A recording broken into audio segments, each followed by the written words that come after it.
శ్రీ వెంకటేశ్వర స్వామివారి జీవితంలో ఎన్నో అద్భుత ఘట్టాలు ఉన్నాయి. అందులో అత్యంత హృద్యమైనది మరియు స్వామివారికి భక్తులపై ఉన్న వాత్సల్యాన్ని చాటి చెప్పే కథ అనంతాళ్వార్ మరియు స్వామివారి గడ్డం మీద ఉన్న గాయం. ఈ కథ వింటే ఇప్పటికీ స్వామివారి గడ్డానికి పచ్చకర్పూరం ఎందుకు పెడతారో మనకు అర్థమవుతుంది. అనంతాళ్వార్ భక్తి, స్వామివారి లీల.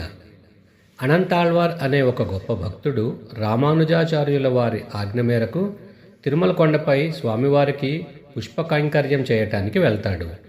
స్వామివారి కోసం ఒక అందమైన నందనవనాన్ని నిర్మించాలని ఆయన సంకల్పిస్తాడు. ఆ తోటలో నీటి కోసం ఒక బావిని తవ్వాలని అనంతాళ్వార్ నిర్ణయించుకుంటాడు. అయితే ఈ పుణ్యకార్యంలో ఎవరి సహాయం తీసుకోకూడదని, కేవలం తన భార్యతో కలిసి తానొక్కడే ఆ పని పూర్తి చేయాలని అనుకుంటాడు. అనంతాళ్వార్ బావిని తవ్వుతుంటే ఆయన భార్య గర్భవతి అయినప్పటికీ తవ్విన మట్టిని గంపలతో మోస్తూ బయటపడేస్తూ ఉండేది. ఆమె పడుతున్న కష్టాన్ని చూసిన స్వామివారు మనసు కరుగుతుంది. స్వామివారు ఒక చిన్న బాలుడి రూపంలో అక్కడికి వచ్చి, అమ్మా, నువ్వు అలసిపోయావు, ఆ గంప నాకు ఇవ్వు, నేను తీసుకుని వెళ్ళి పడేస్తాను అని అంటారు. మొదట ఆమె నిరాకరించిన బాలుడు బ్రతిమలాడటంతో ఆమె ఒప్పుకుంటారు. దీంతో ఆమె పని చాలా వేగంగా పూర్తవుతుంది. తన భార్య ఇంత వేగంగా పనిచేయటం చూసి అనంతాళ్వార్ ఆశ్చర్యపోయి కారణం అడుగుతారు. ఆమె ఒక బాలుడు వచ్చి సహాయం చేస్తున్నాడని చెబుతుంది. కానీ అనంతాళ్వార్కు భగవంతుడి సేవలో మూడో వ్యక్తి ప్రమేయం ఇష్టం లేదు.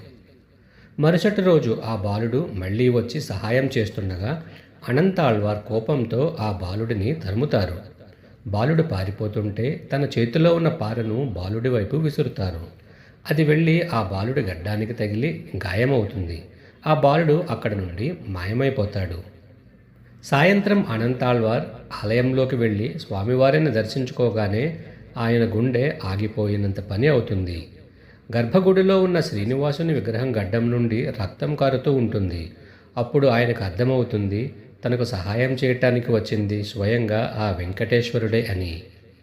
తను చేసిన తప్పుకు అనంతాళ్వార్ ఎంతో విలపిస్తూ వెంటనే కొండపై దొరికే పచ్చకర్పూరాన్ని తీసి స్వామివారి గడ్డానికి అద్దుతాడు.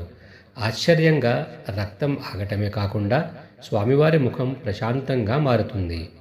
ఆనాటి నుండి నేటి వరకు స్వామివారికి గడ్డానికి పచ్చకర్పూరం పెట్టే సంప్రదాయం కొనసాగుతూ ఉంది.